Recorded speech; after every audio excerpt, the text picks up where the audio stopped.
17 mars 2020, le confinement est décrété en Finistère, conséquence du grand virus planétaire. J'ai aménagé au bout du monde il y a 1 an pour écrire.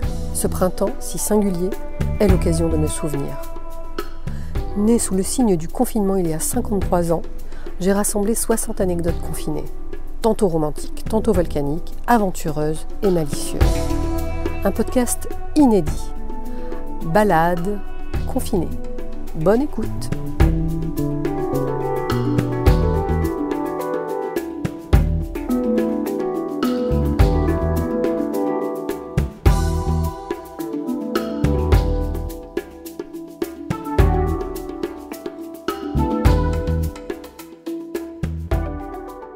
Épisode 20. Confiné à Quantico. Au bureau, ça ne va pas. Je redoute de croiser Christophe comme une victime tressaille face à son bourreau. Il ne prend aucune initiative à mon égard. Lâche et silencieux un jour, lâche et silencieux toujours. Je sombre. Le cheveu gras, je transpire la dépression. Je demeure néanmoins une dire comme efficace et efficiente, vive et agile, qui n'en laisse rien paraître de ce mal-être gluant et dégoulinant, intime et personnel. Le tenir à distance requiert de ma part une somme d'efforts immodérée. Quand je reviens, je découvre que Christophe a recruté une assistante qui est désormais mon interlocutrice, une blonde comme l'étaient ses ex, une blonde comme il eût aimé que je le devienne. Il insistait pour que je me colore les cheveux, que je les lisse, que je les attache au moyen d'un gros bandeau à la Brigitte Bardot. Il y a tout de même 2 ou 3 aberrations comme celle-ci auxquelles je n'ai pas cédé. Les jours passent, et l'assistante mue. Elle n'est plus blonde, mais brune. Le cheveu hier lisse, aujourd'hui ondulé. Si la veille, je porte une jupe et des bottes, elle affiche le lendemain cette même tenue. Quand j'arrive en jean et basket, demain ce sera son tour. Chaque jour, il en va ainsi. Désormais, à midi, Christophe part déjeuner avec cette fille sans personnalité, tous les deux dans sa décapotable, cheveux au vent. Le soir, ils partent ensemble et le matin, ils arrivent en cab. Quelques collègues frappent à la porte de mon bureau, me demandent ce que je compte faire. Ceux-là même qui m'ont dit à mon retour « Alors ça y est, tu l'as fait passer ?» Ils persistent. C'est gênant, cela ne peut pas durer. Mais rien, je ne compte rien faire, il n'y a rien à faire. Les plus gênés, ce n'est sans doute pas eux. De quoi se mêlent-ils à la fin? Ils essaient de me protéger, mais tout m'agresse, eux m'agressent. Ma grand-mère Mamé décède. Avec mes parents, nous nous rendons à Brest pour les obsèques. Je me sens fragile. L'impression d'avoir contracté la maladie des os de verre.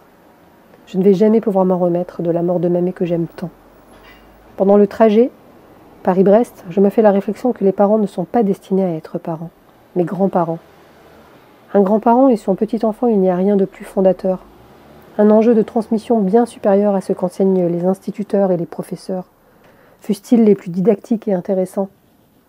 Moi, je suis restée cette petite fille, une enfant.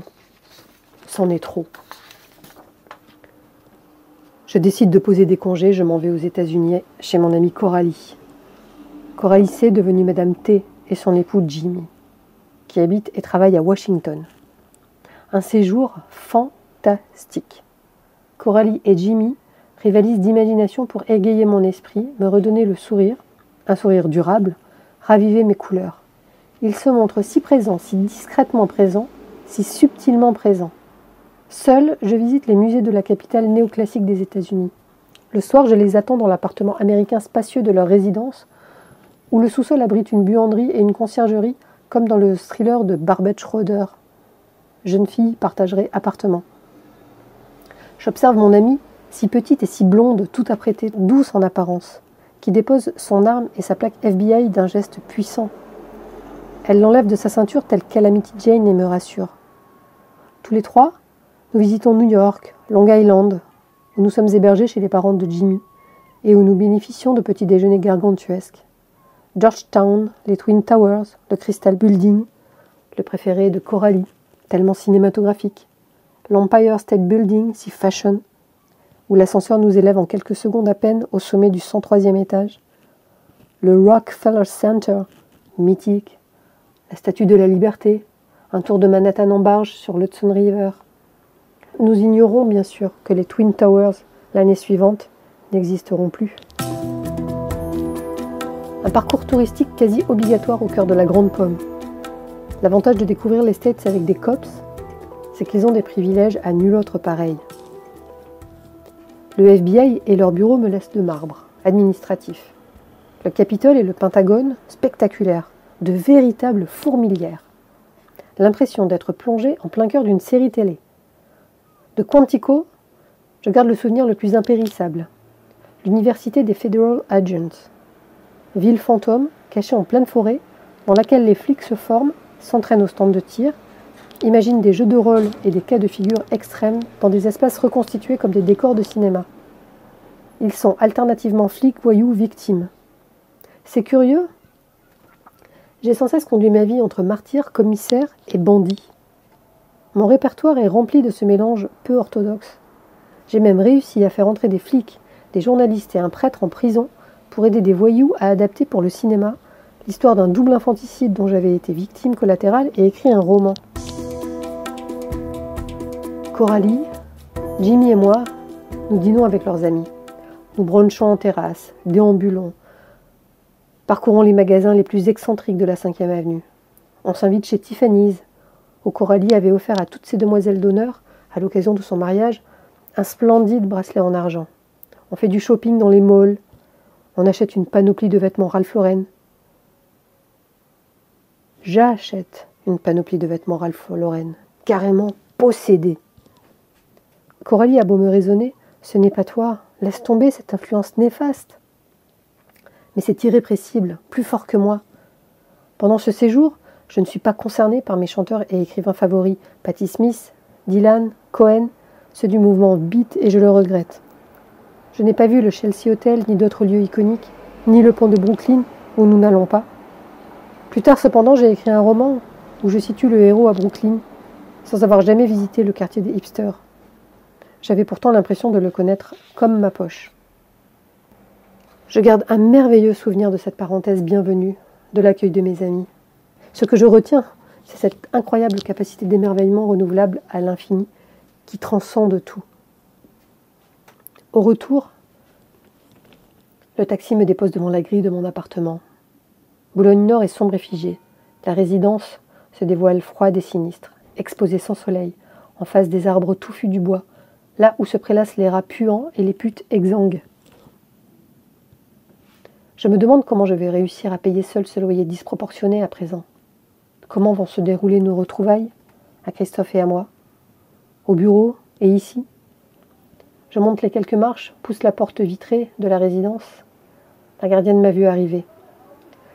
Je voulais vous dire, votre ex, il est venu pendant votre absence. Ça va vous faire un choc, mais il y a pire. Il a décidé d'emménager dans l'appartement d'en face avec une autre jeune femme. Ils doivent signer cette semaine avec le propriétaire. Si vous avez besoin... Elle pleure presque, cette compréhensive, discrète et aimable gardienne. Combien de fois l'ai-je sollicité dès qu'une araignée pénétrait dans le studio? Ma peur panique me figeait. À chaque fois, elle abandonnait tout pour venir à ma rescousse. Un matin, l'araignée était noire, velue et énorme dans la baignoire, sans doute rentrée par la fenêtre qui ouvrait sur le jardin. Tétanisée, j'avais refermé la porte et attendu la gardienne en peignoir, alignée comme un menhir en granit de Karnak. J'avais appelé Patrick, mon assistant, et l'avais prévenu de mon portable, de mon probable retard. La gardienne n'avait pas pu se libérer immédiatement. J'avais pris ma douche aux alentours de midi seulement, et j'étais arrivée au bureau en début d'après-midi. Inutile que je sorte la clé de mon sac, la gardienne me remet le double que Christophe lui a restitué. Elle me précise qu'elle reste dans les parages, d'accord? Quand je rentre, l'appartement est vide. Les pièces sont nues. Moquette et papier peint. Christophe est venu avec ses amis procéder au déménagement en mon absence. Il ne m'a rien laissé. Un bol traîne à l'abandon sur l'évier de la cuisine, dépourvu de tout électroménager. Seuls mes vêtements dorment dans le dressing qui était aménagé. Je suis sidérée. Avec ma mère, nous irons ensemble acheter un matelas, un sommier, une table, de la vaisselle, des rideaux, de l'électroménager, du linge, un lave-linge, petit à petit. C'est à ce moment-là que je décide de reprendre mon piano d'études et des cours, la lecture aussi, et l'écriture, qui me sauvera et me permettra d'accéder à mon autre vie. Je me mets à écrire dans une urgence et une nécessité indomptable, comme une révélation. On parle parfois d'écriture automatique, peut-être bien. Seule, je ne réussis pas à rester là dans ce 2 pièces glaciales. Je demande à mon ami Leleu de venir vivre avec moi, il accepte. Je dors dans la chambre et lui dans le salon.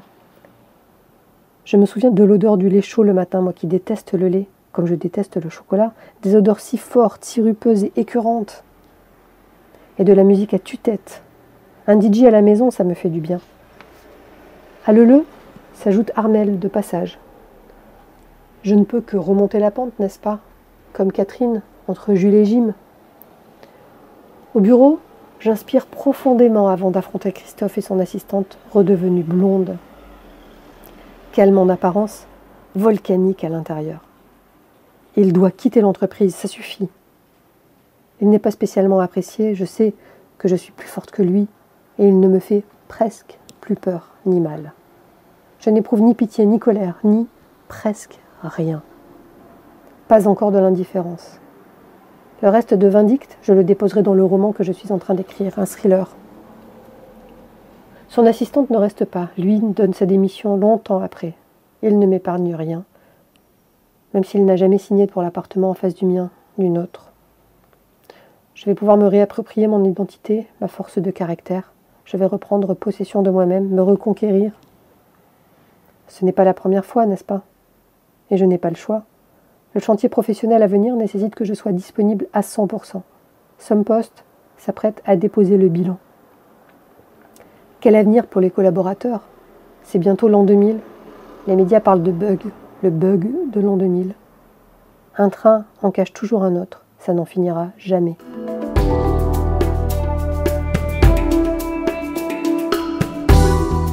Balade confinée est une création originale de Isabelle Kevorkian, musique et arrangement par Emmanuel Dupuis.